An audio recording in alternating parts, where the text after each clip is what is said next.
दोस्तों इस गाड़ी को लिए हुए ना मुझे 6 साल हो चुके हैं। मैंने आपको पिछली वीडियो में भी बताया था। इन 6 सालों में ना यार इतनी इटरेशंस आई हैं इस गाड़ी की। फेसलिफ्ट भी अब आ चुका है, लेकिन ना रेनो ने इतने सारे इसमें फ्लॉज छोड़ रखे हैं वो नई फेसलिफ्ट में भी जो एग्जिस्ट करते हैं। लेकिन मैंने ठान रखी थी कि यार वो सारे फ्लॉज ना मैं खुद से दूर करूँगा। कंपनी कुछ नहीं कर रही, आई डोंट केयर, बट मुझे वो रिजॉल्व करने हैं। तो लास्ट वीडियो में ना हमने बात करी थी प्राइमरली परफॉर्मेंस एस्पेक्ट की, किस तरह से इस गाड़ी का जो सबसे बड़ा क्वेश्चनेबल एस्पेक्ट है परफॉर्मेंस, किस तरह से वो मैंने खुद से रिजॉल्व करी है, कंपनी ने आज तक नहीं करी। इसकी हेडलाइट का थ्रो मैंने रिजॉल्व किया, हॉर्न की हमने बारे में बात करी थी, फिर इसके डोर नोब्स के बारे में बात करी थी। तो प्राइमरली ना जो लास्ट वीडियो थी वो फोकस थी परफॉर्मेंस और फंक्शनल एस्पेक्ट पे, लेकिन आज मैं बात करने वाला हूँ कंफर्ट की, आपके ड्राइविंग कंफर्ट की। तो इस गाड़ी में ना बहुत सारे फ्लॉज हैं जो कि आपके कंफर्ट को इम्पैक्ट करते हैं, लेकिन मैंने ना वो सारे के सारे रिजॉल्व कर दिए हैं। कंपनी आज तक नहीं कर पाई, मुझे नहीं पता ऐसा उन्होंने क्यों किया, लेकिन मैंने ठान रखी थी यार इस गाड़ी को ना एक नेक्स्ट लेवल लेके जाना है। मतलब मेरी जो ये कहते हैं ना जर्नी जो है अभी भी जारी है, अभी भी इसको और नेक्स्ट लेवल पे लेके जाना है। लेकिन मैंने कहा कि जितना मैं इसमें कर चुका हूँ ना वो थोड़ा आपके साथ इस स्पेशल वीडियो में ना मैं बेसिकली साझा करता हूँ। तो आज हम बात करने वाले हैं प्राइमरली कंफर्ट की।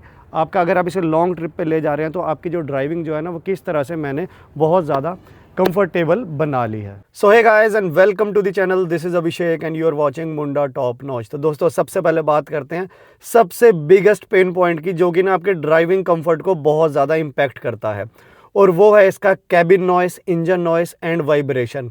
आप में से ना बहुत सारे भाइयों के मेरे पास इतने सारे कमेंट्स आए हैं कि भैया हमारी ट्राइबर में बहुत ज़्यादा कैबिन नॉइस आती है, इंजन नॉइस आती है और वाइब्रेशन आती है, इसका क्या सॉल्यूशन है।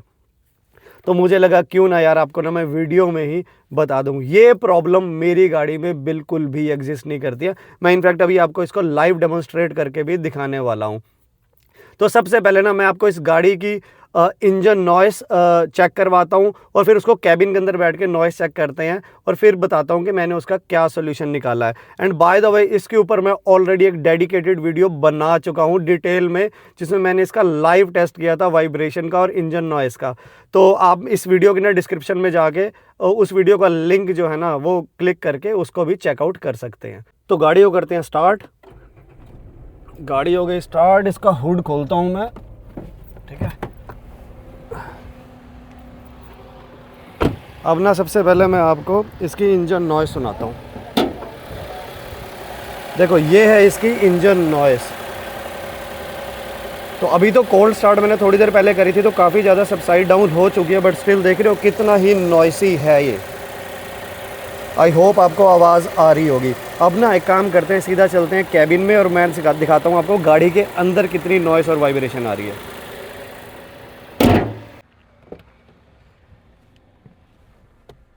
तो गाइस ये देखो कितना ही साइलेंट कैबिन हो गया है। आई डोंट नो अब ये आपको माइक में किस तरह से आवाज़ आ रही है, बट ना आप किसी भी 4 सिलेंडर इंजन गाड़ी में बैठेंगे, 1.2 लीटर की भी होगी, मतलब इक्वली वही जो है ना अंदर जो है नॉइस है जितनी उस गाड़ी में होती है। मतलब कहीं से भी आपको ऐसा नहीं लग रहा होगा कि ये 3 सिलेंडर इंजन है, नॉइसी इंजन है और वाइब्रेशन वाला इंजन है। देखो ध्यान से सुनो, बिल्कुल मतलब नॉर्मल जैसे होती है ना आवाज़, एग्जैक्टली वही है। कहीं से भी हार्श नहीं लग रहा, कहीं से भी इस तरह की वाइब्रेशन नहीं है, स्टीयरिंग पे भी कोई वाइब्रेशन नहीं है, कुछ भी नहीं है। मतलब बहुत ही एक तरह से मैं बोलूँगा साइलेंट कैबिन है। तो आपने देखा कितना ही साइलेंट कैबिन है मेरी गाड़ी में। मेरी गाड़ी में वो नॉइस की, वाइब्रेशन की प्रॉब्लम है ही नहीं। तो ना मैं आपको बताता हूँ कि एक्चुअल में ना प्रॉब्लम है क्या इस ट्राइबर में, इनफैक्ट फेसलिफ्ट में भी। हालांकि फेस लिफ्ट में थोड़ी सी जो कैबिन नॉइस है वो रिड्यूस करी गई है, पहले से बेटर है, but still it's a noisy cabin. तो यार प्रॉब्लम जो है ना सारी कहानी ये है कि जो साउंड डैम्पिंग जो है ना, इंसुलेशन जो है वो बहुत बढ़िया नहीं करी है रेनॉल्ट ने। अब नई वाली फेस लिफ्ट में थोड़ी सी बेटर कर दिया, but it still there is a lot to improve.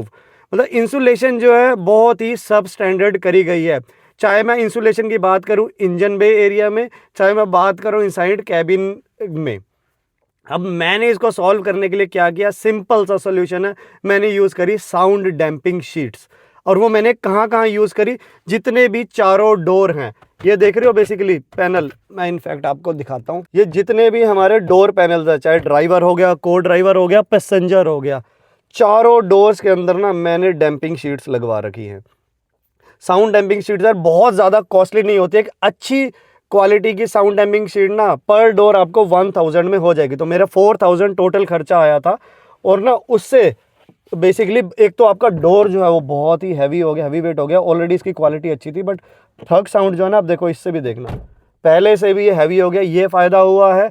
Plus जो कैबिन नॉइस है वो आप देख रहे हो कितनी ही ज़्यादा रिड्यूस हो चुकी है। और तीसरा जो आपकी ऑडियो की साउंड क्वालिटी है, डैम्पिंग शीट्स लगने के बाद वो बहुत ही ज़्यादा बढ़िया हो जाती है। जो बेसिकली आपके स्टीरियो की साउंड आ रही है ना, वो बाहर नहीं जाती, वो अंदर ही फ्लो करती है। एक तरह से सराउंड साउंड वाला इफेक्ट ना आपको मिलता है, वो क्वालिटी भी बहुत ज़्यादा बढ़ जाती है। तो मेरे हिसाब से ये साउंड डैम्पिंग करवाना ना एक मस्ट हैव है आपके लिए, अगर आपको बेटर कंफर्ट चाहिए इनसाइड कैबिन में। अब जैसे मैंने इसे चारों डोर्स में साउंड डैम्पिंग करवाई है, आप इसे करवा सकते हैं। प्लस अगर आप एक लेवल और नेक्स्ट जाना चाहते हैं तो आप इसके इंजन बे एरिया में भी साउंड डैम्पिंग करा सकते हैं।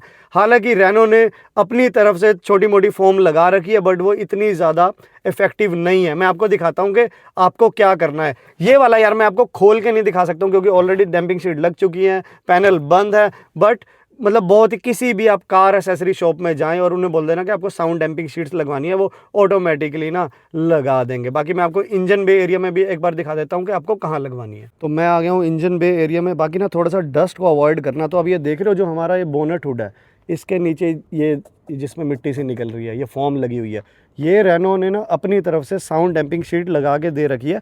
मतलब इफेक्टिव है, बट उतनी इफेक्टिव नहीं है कि आपका टोटली जो है ना वो कैबिन नॉइस को रिड्यूस कर पाए। तो आपको बेसिकली करना क्या है कि जो जिस तरह से आप साउंड डैम्पिंग शीट आप डोर्स में लगवा रहे हैं ना, वही मतलब लगभग 2 शीट्स यहाँ पर लगेंगी, वही ना इसके ऊपर इस मेटल वाले पार्ट पे वो चिपक जाएंगे। It's like a double sided tape. तो उससे ना वो चिपक जाएगी। तो उससे होगा क्या कि जो आपका कैबिन नॉइस है अंदर, वो और भी रिड्यूस हो जाएगा। तो ओवरऑल ना 4000 to 6000 में ना आप एक अच्छी क्वालिटी की साउंड डैम्पिंग शीट से अपनी पूरी गाड़ी को इंसुलेट करवा सकते हैं, इंक्लूडिंग योर बोनेट। अब कई लोग और भी नेक्स्ट लेवल जाते हैं तो फ्लोरिंग भी ना वो डैम्पिंग शीट से करवा देते हैं, बट मुझे नहीं लगता कि उसकी इतनी ज़रूरत है। अगर आपने इनफैक्ट सिर्फ मिनिमम जो है डोर्स में ही करवा ली ना, तो आपका काम हो जाएगा। जैसे मैंने, आपने देखा होगा इंजन में नहीं करवा रखी है, सिर्फ डोर्स में है। एंड साउंड जो है वो बहुत ही मिनिमल है, कैबिन नॉइस बहुत ही मिनिमल है। तो ड्राइविंग कंफर्ट जो है आपको वो अच्छा मिल जाता है। तो ये तो हो हमारा कंफर्ट के लिए पॉइंट नंबर 1, जिस तरह से कैसे मैंने उसको रिजॉल्व किया है जो रेनो ने नहीं किया। अब बात करते हैं दूसरे उस ड्राइविंग कंफर्ट की जो कि मैं अपनी गाड़ी में ले आया हूँ, बट रेनो जो है ना वो समहाउ नहीं ला पाई है। तो दोस्तों ये है वो दूसरा कंफर्ट मॉडिफिकेशन जो मैंने अपने गाड़ी में कराया है, और जो कंफर्ट जो है ना वो नेक्स्ट लेवल हो चुका है। मैं बात कर रहा हूँ डुअल कैप्टन आर्म रेस्ट की। अब आपको पता होगा कि जो ट्राइबर में ना ये आर्म रेस्ट इस तरह से आता ही नहीं है। अब नई जो ट्राइबर है उसमें जो है ड्राइवर साइड पे एक कैप्टन आर्म रेस्ट आता है, बट वो बहुत ही सब स्टैंडर्ड क्वालिटी का है। मतलब वो सिर्फ ऐसे लग रहा है कि दिखाने के लिए लगा दिया कि हमने फीचर दिया है, बट वो बहुत ज़्यादा यूज़फुल नहीं है। एक तो पतला सा है, अप उसे बहुत ज़्यादा रखा गया है, और इतना ज़्यादा कंफर्ट नहीं देता। मुझे तो फ्लिम्सी सा लगता है कि कहीं टूट ही ना जाए। तो मैंने क्या किया है, मैंने देख रहे हो बहुत ही रगड़ क्वालिटी के जो स्कॉर्पियो में आते हैं वो कैप्टन आर्म रेस्ट अपनी गाड़ी में लगवाए हैं। इसका ना मैं थोड़ा सा आपको प्रैक्टिकल यूजेज दिखाता हूँ। तो इसको यूज़ करने के लिए वही बेसिकली आपको अप डाउन ही करना है।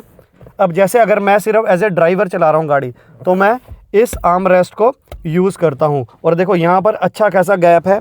मेरे को हैंड ब्रेक ऐसे यूज़ करनी है या ऐसे यूज़ करनी है, दोनों में ही कोई प्रॉब्लम नहीं है। और इनफैक्ट अगर मुझे सीट बेल्ट भी लगानी है तो भी दिखाता हूँ आपको मैं, बहुत ही ईजिली देख रहे हो लगा सकता हूँ, कोई भी प्रॉब्लम नहीं है। ऐसे सीट बेल्ट हटानी है तो भी झट से नॉर्मल, बेसिकली जो नॉर्मल हमारी वर्किंग होती है गाड़ी चलाते हुए उसी तरह से ही मैं यूज़ करता हूँ। अब अगर साथ में को ड्राइवर भी बैठा है तो ये आर्म रेस्ट नीचे हो जाता है और वो आराम से कंफर्ट, बिल्कुल सोफे वाला कंफर्ट मिलता है। देख रहे हो कितना ही चौड़ा है। अब मैं इसको ऐसे भी हाथ रख सकता हूँ, ऐसे भी रख सकता हूँ, दोनों ही बहुत ही कंफर्टेबल पोजीशन है। और हैंड ब्रेक ऑपरेट करनी है तो इसके बीच में देख रहे हो थोड़ा सा इसे टिल्ट रखाया हुआ है, तो इसके बीच में एनफ स्पेस है आपको हैंड ब्रेक को ऑपरेट करने के लिए। और साथ ही जो इसका लोअर कूल बॉक्स है वो भी ईजिली ओपन हो जाता है। मतलब ये लगाने के बाद ना जो कंफर्ट जो है वो बहुत ही ज़्यादा नेक्स्ट लेवल हो चुका है। किसी भी और ड्राइवर में, इंडिया की किसी भी ड्राइवर में इतना कंफर्ट जो है ना फर्स्ट रो आपको नहीं मिलने वाली है। अब ना इस आर्म रेस्ट पे भी मैं 2 डेडिकेटेड वीडियोस बना चुका हूँ, तो आई विल स्ट्रांगली एडवाइस कि आप मेरे चैनल पे जाके ना वो दोनों वीडियोस ज़रूर देखें। पहली वीडियो में मैंने बताया था कि किस तरह से इस आर्म रेस्ट को मैंने इंस्टॉल करवाया था, कंप्लीट इंस्टॉलेशन प्रोसेस था। और दूसरी वीडियो में, क्योंकि ये जो इंस्टॉलेशन थी बहुत ज़्यादा स्मूथ नहीं गई थी, बहुत सारी मैंने गलतियां भी करी थी, तो वो कौन सी गलतियां हैं जो आपको नहीं करनी है आर्म रेस्ट लगाते हुए, उसके लिए भी मैंने एक डेडिकेटेड वीडियो बनाई थी। तो मैं इन दोनों वीडियो का लिंक ना इस वीडियो के डिस्क्रिप्शन में डाल दूंगा, उनको आप ज़रूर देखना अगर आप आर्म रेस्ट, इस तरह का captain arm rest, sturdy captain arm rest लगवाने की सोच रहे हैं। बाकी अब जो है ना इतना ज़्यादा कंफर्ट हो गया, मतलब मैं आपको बता ही नहीं सकता, एक नेक्स्ट लेवल कंफर्ट है यार, बिल्कुल मतलब राजा महाराजा की तरह मैं बैठता हूँ। एक राइट साइड से ऑलरेडी रेनो में जो डोर पे है, रेनो ने ये दिया हुआ है हाथ रखने की जगह, जिस पे हमारे बेसिकली विंडो को कंट्रोल करने के बटन्स होते हैं। एक हाथ इस पे चला जाता है, और अगर आपको ऐसे करके चलाना है तो मैं ऐसे चलाता हूँ, देख रहे हो, एक हाथ स्टेयरिंग पे और एक हाथ यहाँ पर रखा हुआ। कितना ही कम्फर्ट जो है ना वो ड्राइविंग पोजीशन है, आप देख रहे हो।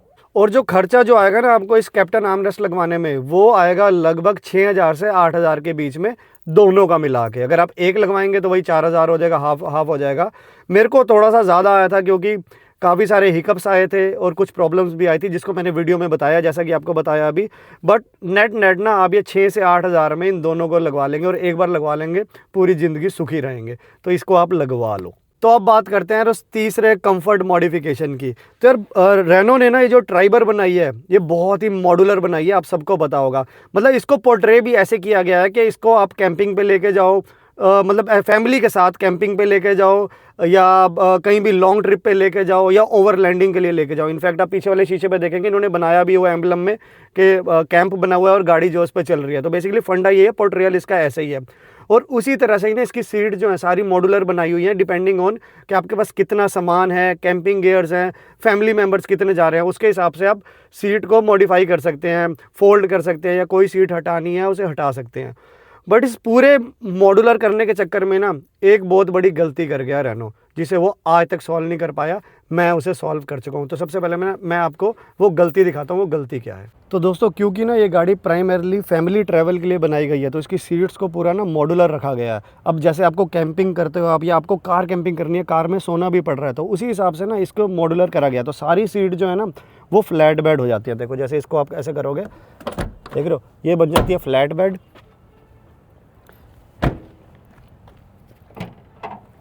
यही अगर मैं रियर सीट की बात करूं तो ये भी देखो बिल्कुल फ्लैट हो जाती है।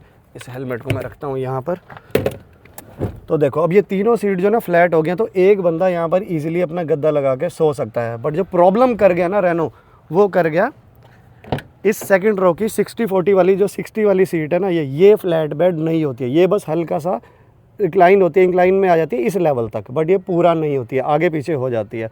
तो उसकी वजह से ना एक पूरा बेड सेटअप जो है गाड़ी में वो नहीं बन पाता है। बट मैंने क्या किया है, इस फ्लॉ को पूरी तरह से दूर कर दिया है। इस पे भी मैंने पूरी डेडिकेटेड वीडियो बनाई थी कि किस तरह से आपको इस सीट को फ्लैट बेड करना है। तो देखो मेरी गाड़ी में अब क्या होता है, मैं अगर इसको ऐसे बैक करूँगा तो ये पूरा फ्लैट हो जाएगा। अगर आपके पास ट्राइबर है तो ये जो है ना सिर्फ एक 20 डिग्री के एंगल पे ही होती होगी, पूरा फ्लैट नहीं बनता होगा। तो अब यहाँ पर आप गद्दा लगा के पूरा 6x4 का बेड बना सकते हैं। इनफैक्ट आपने मेरे कितने सारे कैंपिंग ट्रिप्स में देखा भी होगा कि मैं और मेरा फ्रेंड था, हम यही गाड़ी में ही सोए थे, प्रॉपर एक बेड सेटअप करके और ऊपर लाइटिंग सेटअप भी करके। तो ये प्रॉब्लम जो है ना मैं पूरी तरह से रिजॉल्व कर चुका हूँ।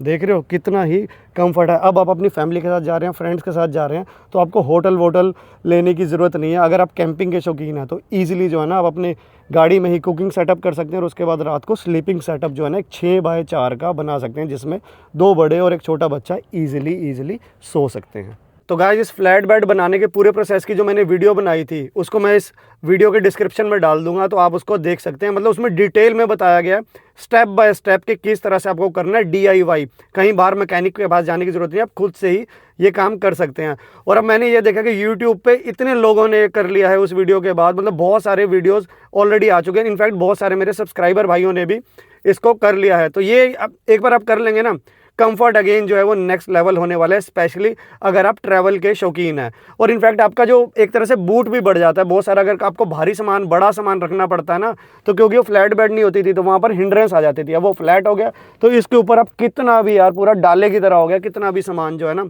आप भर के ले जा सकते हैं। और ये फ्लैट बेड करने में कोई भी खर्चा नहीं था यार, बस आपको एक एंगल ग्राइंडर चाहिए, दैट्स इट, फ्री में ही आप कर पाएंगे। तो दोस्तों मेरी गाड़ी में ना परफॉर्मेंस के साथ साथ ना कंफर्ट भी जो है ना वो नेक्स्ट लेवल हो चुका है।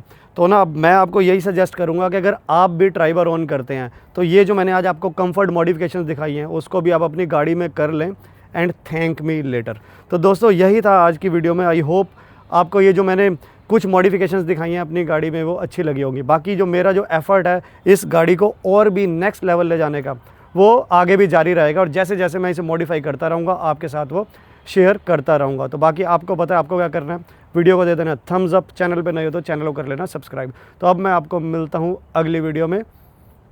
जय हिंद, जय भारत। भाई लोग अब तो सब्सक्राइब कर दो, मुंडा टॉप नॉच ब्रो, अब तो सब्सक्राइब कर दो,